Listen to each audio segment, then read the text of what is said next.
यह एक सुनील नाम के गरीब व्यक्ति की उसके घर में उसके साथ उसकी बीवी और उसका एक बच्चा रहा करते थे। गरीबी से दुखी होकर उसकी पत्नी बोलती है। सुनिए जी, घर में खाने के लिए अब कुछ भी राशन नहीं बचा है। ऐसा कब तक चलेगा? अब हम क्या खाएंगे? अरे क्या बताऊं, मैं खुद बहुत परेशान हूँ। पिछले कुछ दिनों से एक भी सवारी नहीं मिलती। जैसे जाता हूँ वैसे ही चला आता हूँ।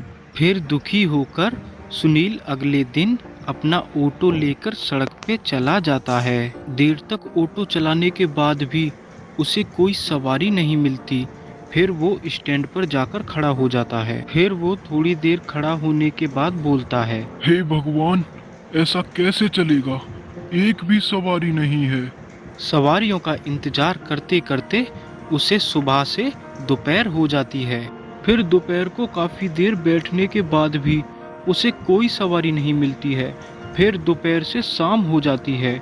फिर सुनील अपने चारों तरफ देखकर बोलता है। हे भगवान, सुबह से लेकर शाम हो गई लेकिन एक भी सवारी नहीं मिली और ऑटो का पेट्रोल भी खत्म होने वाला है। ऐसा कैसे चलेगा? सवारी न मिलने से वो बहुत दुखी हो जाता है। तभी एक आदमी वहां आता है। अरे भाई, ये ऑटो तुम्हारा ही है ना? तुम ऑटो ही चलाते हो ना? क्या मुझे तुम लिफ्ट दे सकते हो? हाँ हाँ हाँ भाई, मैं ऑटो ही चलाता हूँ। आओ बैठो। हाँ हाँ ठीक है भाई, चलो जल्दी से, मैं लेट हो रहा हूँ। फिर सुनील उस आदमी को अपने ऑटो में बिठाकर ले जाता है। थोड़ी देर बाद वो पहुंच जाते हैं। ये लो भाई अपने किराए के पैसे। वो आदमी सुनील को 100 रुपये दे देता है। उन्हें देखकर सुनील बोलता है।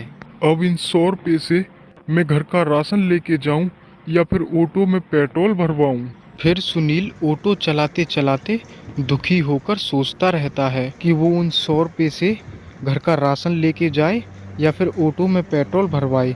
घर में सभी भूखे थे और पेट्रोल डलवाना भी बहुत ज़रूरी था। सोचते सोचते वो गलती से अपना ऑटो एक गाड़ी से ठोक देता है। तभी उस गाड़ी का मालिक गाड़ी से उतरकर सुनील से बोलता है।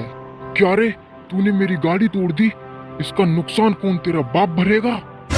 मुझे माफ कर दीजिए भाई, मैंने ये सब जानबूझकर नहीं किया। मुझे कुछ नहीं पता, जल्दी से मेरी गाड़ी का हर्जाना भर। भाई मुझे माफ कर दो, मेरे पास कुछ भी नहीं है, मैं बहुत ही गरीब हूँ। गरीब है तो मैं क्या करूँ? लगता है तू ऐसे नहीं मानेगा, तू अब पिटके ही मानेगा। तभी वो उसके लात मार देता है। भाई मुझे माफ कर दीजिए, मैंने ये सब जानबूझकर नहीं किया, गलती से हो गया। साला हरामी गरीब कहीं का। फिर वो आदमी सुनील के लात मारकर वहां से चला जाता है और बेचारा सुनील वहां बैठा बैठा रोता रहता है।